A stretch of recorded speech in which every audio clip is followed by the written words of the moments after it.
Introduction. John Henrik Clarke, 1915–1998, was an African-American historian, professor, and a pioneer in the creation of Pan-African and Africana studies. Born in Union Springs, Alabama, he grew up in Columbus, Georgia, and later moved to New York City, where he became a significant figure in the intellectual life of Harlem.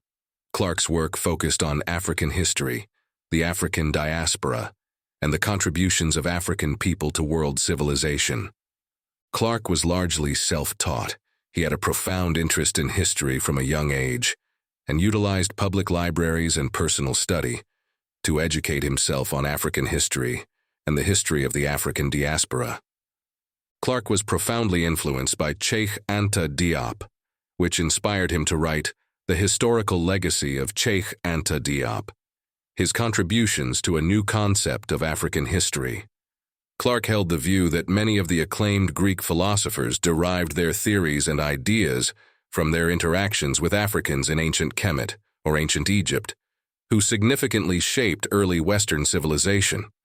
Clarke wrote extensively about the history and culture of African people and the African diaspora. He emphasized the importance of Africa and its people in world history, challenging the Eurocentric narratives that were prevalent in academic circles. He taught at various institutions, including Hunter College and Cornell University. Clarke played a crucial role in the establishment of Black Studies programs in American universities, helping to institutionalize the study of African and African American history and culture. Clarke was a staunch advocate of Pan-Africanism, promoting the unity and solidarity of African people worldwide. He worked alongside other notable figures such as Malcolm X and Kwame Nkrumah to advance the cause of African liberation and empowerment. Throughout his life, Clarke authored numerous books, essays, and articles. He was a prolific lecturer, known for his engaging and powerful speeches that inspired many in the African American community and beyond. Clarke's contributions to the study and appreciation of African history have left an enduring impact. He is remembered as a leading intellectual and a tireless advocate for the recognition and celebration of African heritage and its contributions to global history. Clarke's work continues to influence scholars, students, and activists committed to understanding and promoting the rich history and culture of African people. In this reflective piece from his book Collected Writings of John Henrik Clarke, extract from Chapter 1. John Henrik Clarke narrates his journey of self-discovery and identity formation, beginning in his youth when he sought to understand the world around him.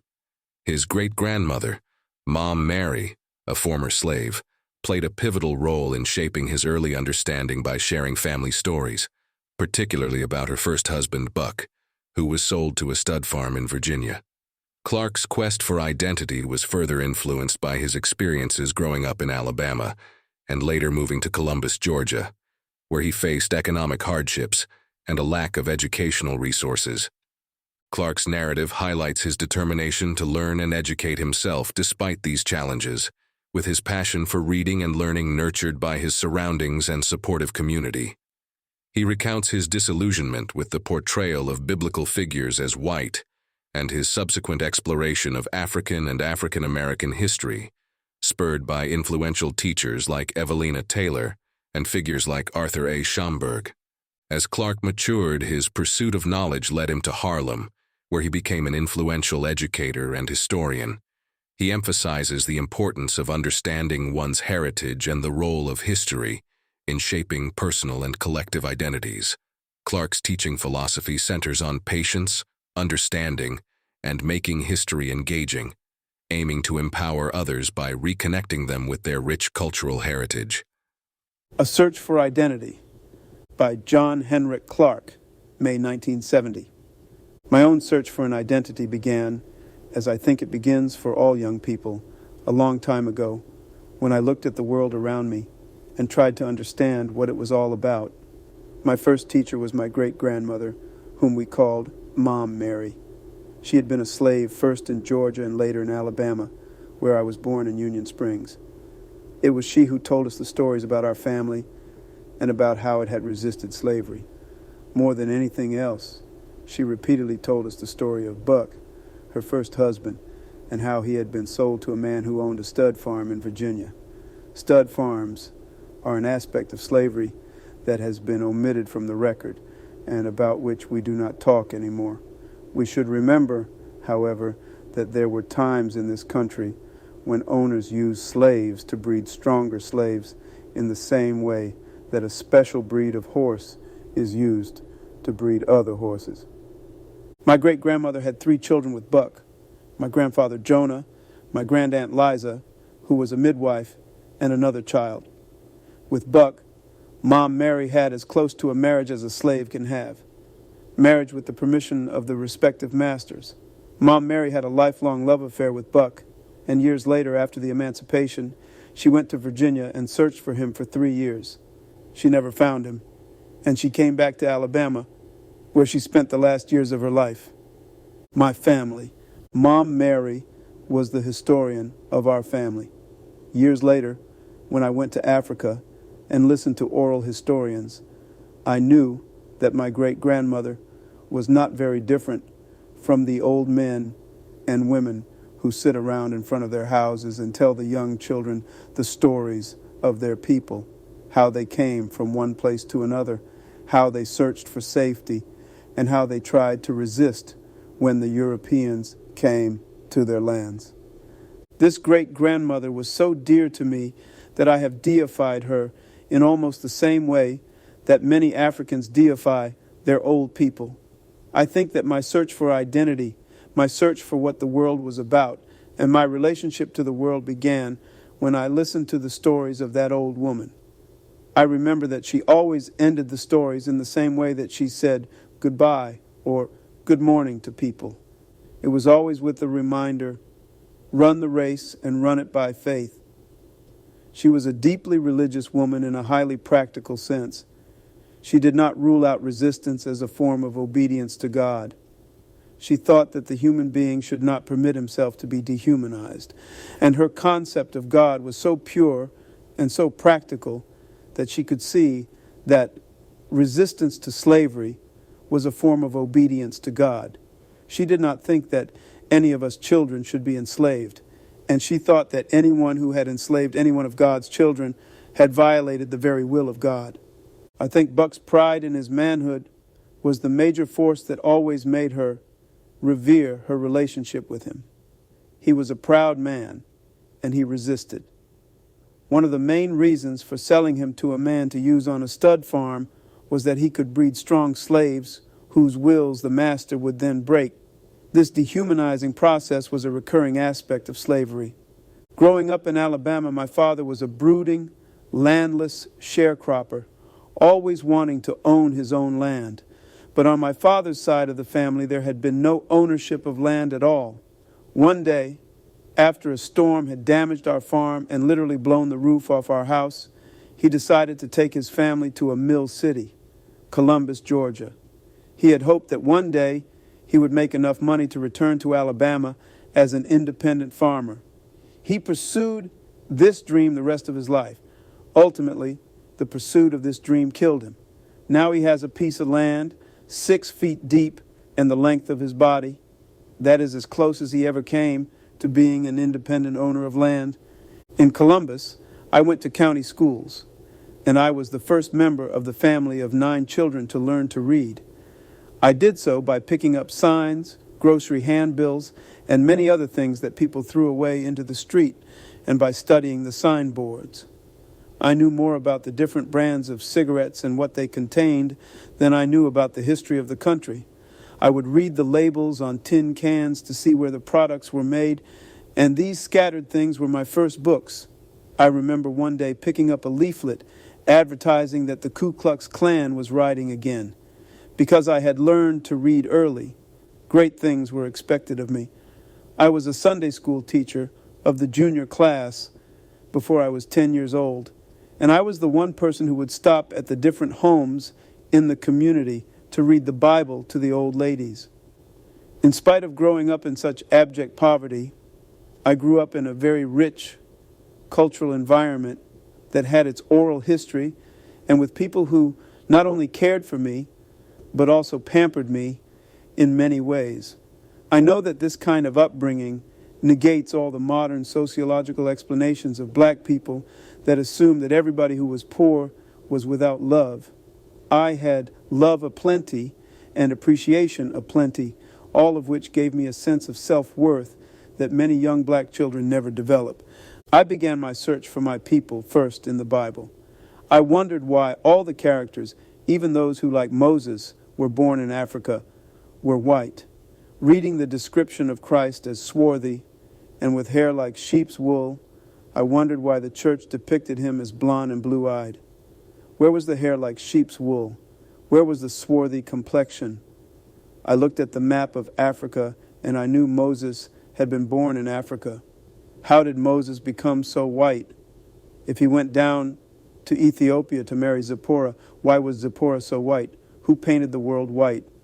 Then I began to search for the definition of myself and my people in relationship to world history. And I began to wonder how we had become lost from the commentary of world history. My teachers. In my first years in city schools in Columbus, Georgia, my favorite teacher, and the one I best remember, was Evelena Taylor, who first taught me to believe in myself. She took my face between her two hands and, looking at me straight in the eyes, said, "I believe in you." It meant something for her to tell me that she believed in me, that the color of my skin was not supposed to be a barrier to my aspirations, what education is, and what it's supposed to do for me. These were lonely years for me. These were the years after the death of my mother, a beautiful woman, a washerwoman, who had been saving 50 cents a week for my education, hoping that eventually she would be able to send her oldest son to college. Her hopes did not materialize. She died long before I was 10. I did, however, go to school earlier than some of the other children. We lived just outside of the city limits. Children living beyond the city limits were supposed to go to county schools because the city schools charged county residents $3.75 each semester for the use of books. This was a monumental sum of money for us because my father made from 10 zualos to 14 zualos a week as a combination farmer and fire tender at brickyards. In order to get the $3.75 required each semester, my father made a contribution and my various uncles made contributions. It was a collective thing to raise what was for us a large sum of money, not only to send a child to a city school instead of to a county school, but also to make certain that the one child in the family attending the city school had slightly better clothing than the other children. So I had a coat that was fairly warm and a pair of shoes that were supposed to be warm, but really were not. As I think about the shoes, my feet sometimes get cold even now, but I did not tell my benefactors that the shoes were not keeping me warm. I grew up in a religious environment after we came to Columbus, Georgia, and after the passing of my mother. The local church became my community center and the place where most of the community activities occurred. It was here that I wondered about my place in history and why I could not find any of my people in any of the books that I read. And my concern began to change to irritation. Where were we in history? Did we just spring as a people from nothing? What were our old roots? As I approached the end of my last year in grammar school, Evelena Taylor told me that she would not let me use the color of my skin as an excuse for not preparing lessons or an excuse for not aspiring to be true to myself and my greatest potential. She taught me that I must always prepare. I think my value to the whole field of teaching history is that I have prepared during my lifetime, and I have prepared in the years when no one was thinking anything about black studies, but I kept on preparing until ultimately the door opened. I had to search, however, for some definitions of myself, and during that last year in grammar school, I began to receive some of the privileges in the school that generally went to the light-complected youngsters whom we called the Light Brigade. They were sons and daughters of the professional blacks, the doctors and the teachers who were usually of light complexion. I was the leader of the group called the Dark Brigade, the poorest of the children who came from the other side of the railroad tracks. I received that privilege in the school, not just as the leader of the contingent of young people who came from my neighborhood, but because for once the teachers could nominate the best student to ring the bell. Mrs. Taylor, who played no favorites, nominated me. This privilege gave me my first sense of power, the feeling that I could stand in a window and ring a bell, and 500 children would march out, or I could ring it earlier or later, but they were simply immobile until I rang that bell. After handling my responsibility a little recklessly for a few days by ringing the bell a little early or a little late, just to prove my prerogative to do it, I realized that I was not living up to my best potential, as Mrs. Taylor meant it. Then I began to exercise this responsibility in the exact manner in which it was supposed to be exercised, to ring the bell for the first recess at exactly 10:15 a.m., to ring the bell for the second recess at noon, to ring for the return of the children into the school at exactly 12:45 p.m., and to ring for dismissal at exactly 3:01 p.m. Thereby, I learned something about the proper use of authority and responsibility. I wanted to advance the status of my particular little group, the poorest students in the school.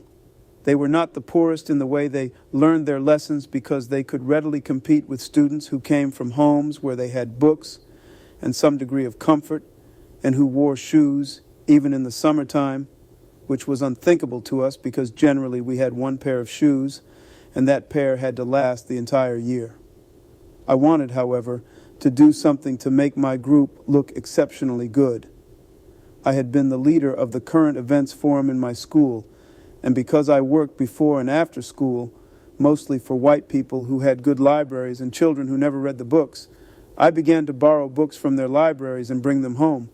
In Columbus, Georgia, where they had Jim Crow libraries and black people could not use the public library, I began to forge the names of well-known white people on notes that instructed the librarian to give me a certain book. I accumulated a great many books that way. This illegitimate book borrowing went on for quite some time, until one day, the white person whose name I had forged appeared in the library at the same time I did. That put an end to my illegitimate use of the public library of Columbus. One Friday evening, when the teachers let us do whatever we wanted to do, I planned to do something extraordinary in the leadership of the Current Events Forum. My group had always done a few exceptional things because I would take the magazines and newspapers from the homes of the whites, and rather than throw them into the garbage can, I would distribute them among our group. I also brought copies of the World Almanac once a year.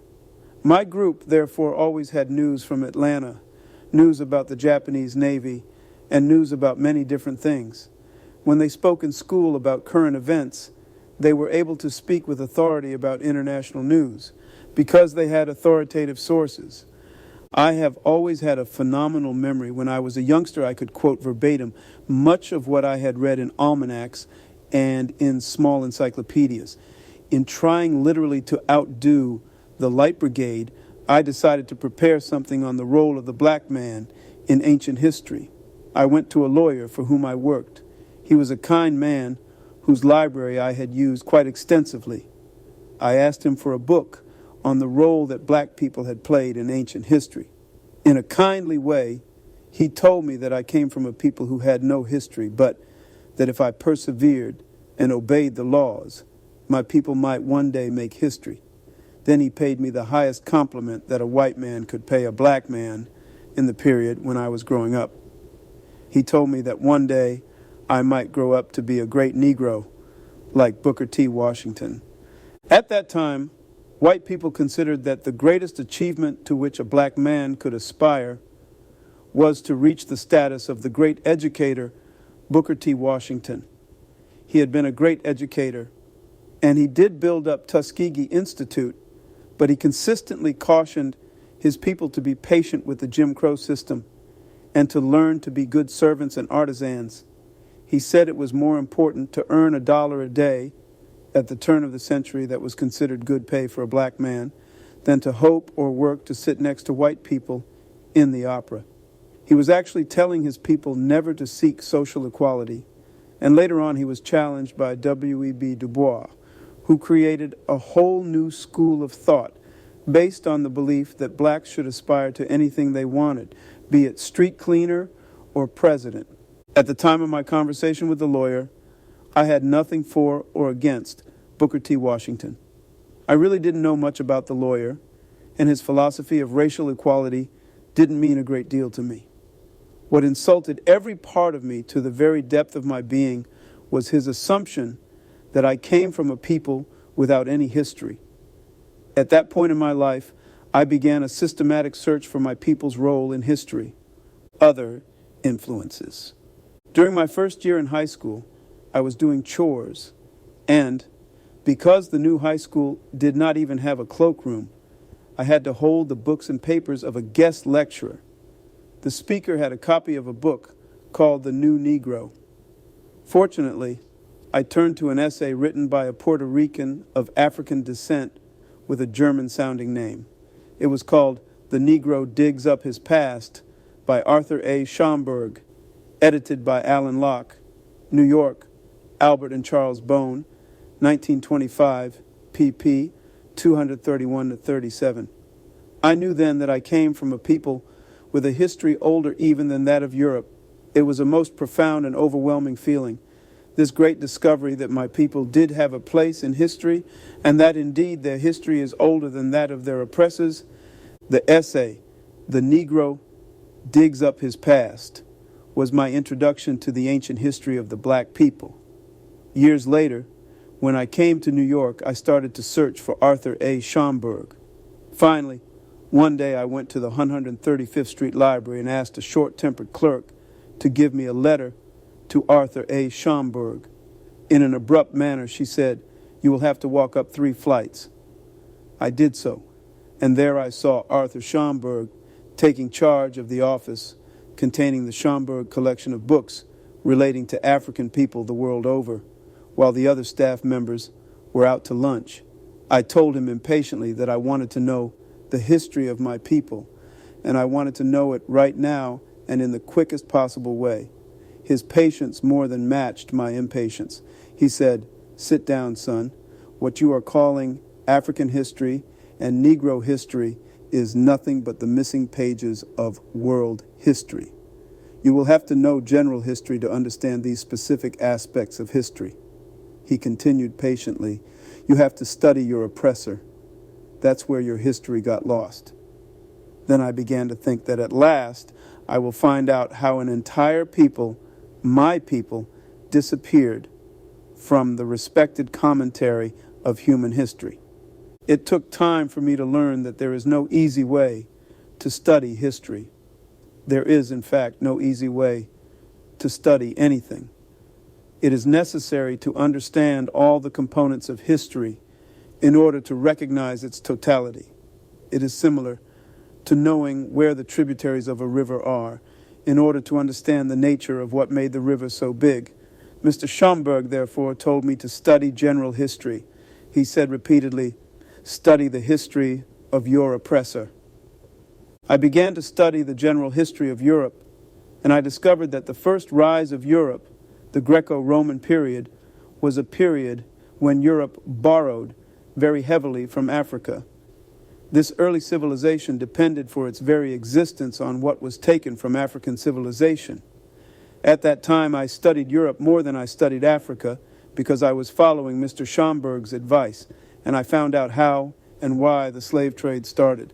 When I returned to Mr. Schomburg, I was ready to start a systematic study of the history of Africa. It was he who was really responsible for what I am and what value I have for the field of African history and the history of black people the world over. I grew up in Harlem during the Depression, having come to New York at the age of 17. I was a young Depression radical, always studying, always reading, taking advantage of the fact that in New York City I could go into a public library and take out books, read them, bring them back, get some more, and even renew them after 6 weeks if I hadn't finished them. It was a joyous experience to be exposed to books. Actually, I went through a period of adjustment because my illegitimate borrowing of books from the Jim Crow Library of Columbus, Georgia, had not prepared me to walk freely out of a library with a book without feeling like a thief. It took several years before I really felt that I had every right to go there. During my period of growing up in Harlem, many black teachers were begging for black students, but they did not have to beg me. Men like Willis N. Huggins, Charles C. Surfeit, and Mr. Schomburg literally trained me not only to study African history and black people the world over, but to teach this history, my teaching. All the training I received from my teachers was really set in motion by my great-grandmother, telling me the stories of my family and my early attempts to search first for my identity as a person, then for the definition of my family, and finally for the role of my people in the whole flow of human history. One thing that I learned very early was that knowing history and teaching it are two different things, and the first does not necessarily prepare one for the second. At first, I was an exceptionally poor teacher because I crowded too many of my facts together, and they were poorly organized. I was nervous, over-anxious, and impatient with my students. I began my teaching career in community centers in Harlem. However, I learned that before I could become an effective teacher, I had to gain better control of myself as a human being. I had to acquire patience with young people who giggled when they were told about African kings. I had to understand that these young people had been so brainwashed by our society that they could see themselves only as depressed beings. I had to realize that they had, in many ways, adjusted to their oppression, and that I needed considerable patience, many teaching skills, and great love for them in order to change their attitudes. I had to learn to be a more patient and understanding human being. I had to take command of myself and understand why I was blaming people for not being so well versed in history. In effect, I was saying to them, "How dare you not know this?" After learning what I would have to do with myself and my subject matter in order to make it more understandable to people with no prior knowledge, I began to become an effective teacher. I learned that teaching history requires not only patience and love, but also the ability to make history interesting to the students. I learned that the good teacher is partly an entertainer, and if he lost the attention of his class, he has lost his lesson. A good teacher, like a good entertainer, first must hold his audience's attention. Then he can teach his lesson. I taught African history in community centers in the Harlem neighborhood for over 20 years before I had any regular school assignment. My first regular assignment was as director of the Heritage Teaching Program at HARU ACT, an anti-poverty agency in Harlem. Here I had the opportunity after school to train young black persons in how to approach history and how to use history as an instrument of personal liberation. I taught them that taking away a people's history is a way to enslave them. I taught them that history is a two-edged sword to be used for oppression or liberation. The major point that I tried, sometimes successfully, to get across to them is that history is supposed to make one self-assured, but not arrogant. It is not supposed to give one any privileges over other people, but it should make one see oneself in a new way in relation to other people. After 5 years in the HARU ACT project, I accepted my first regular assignment at the college at which I still teach. I serve also as a visiting professor at another university and as an instructor in Black Heritage during the summer program conducted for teachers by the history department of a third major university. I also travel to the extent that my classes will permit training teachers on how to teach about Black heritage. The Black Power explosion and the Black Studies explosion have pushed men like me to the forefront in developing approaches to creative and well-documented Black curricula. Forced to be in the center of this arena, I have had to take another inventory of myself and my responsibilities. I have found young Black students eager for this history and have found many of them having doubts about whether they really had a history in spite of the fact that they had demanded it. I have had to learn patience all over again with young people on another level. On the college level, I have encountered another kind of young black student, much older than those who giggle, the kind who does not believe in himself, does not believe in history, and who consequently is in revolt. This student says, in effect, "Man, you're turning me on. You know that we didn't rule ancient Egypt. I have had to learn patience all over again as I learned to teach on a level where students come from a variety of cultural backgrounds. In all my teaching, I have used as my guide the following definition of heritage, and I would like to conclude with it. Heritage, in essence, is the means by which people have used their talents to create a history that gives them memories they can respect and that they can use to command the respect of other people.